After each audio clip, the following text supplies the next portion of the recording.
तर आज आहे माझ्या डेली व्लॉग चॅलेंजचा डे 7 आणि आज ना आम्हाला सकाळी-सकाळी चूल पेटवायचं काम पडलं होतं. कारण की कालपासून लाईटच नव्हती. मी जसं की तुम्हाला कालच्या व्हिडिओमध्ये सांगितलं होतं की आमच्याकडे वार वादळून आलं होतं त्यामुळे. आणि म्हटलं चला आता चूल पेटवलीच आहे तर आपण स्वयंपाकसुद्धा चुलीवर करूया. कारण की असं सुद्धा सध्या गॅस टाकीचं शॉर्टेज चालू आहे. म्हटलं तेवढाच आपला गॅस तरी वाचेल. मग त्यानंतर स्वयंपाक वगैरे सगळा माझा आवरून झाला होता आणि दुपारच्या वेळेसने मी थोडंसं कपाट आवरायला काढलं होतं. त्यावेळेस काय मग माझ्या लेकरची सुद्धा मध्ये लुडबुड चालू होती. त्यानंतर परत इशूला भूक लागली होती. मग झटपट होणारा असा चुरमा मी बनवला होता. त्यानंतर चहा घेतला आणि कसं काय काय माहिती पण आज ना डोळे खूप जास्त सुजले होते. काय कशामुळे झालं हेच मला कळत नव्हतं.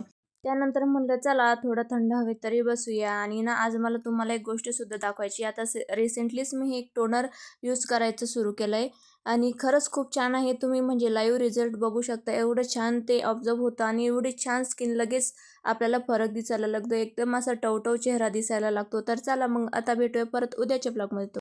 तोपर्यंत बाय.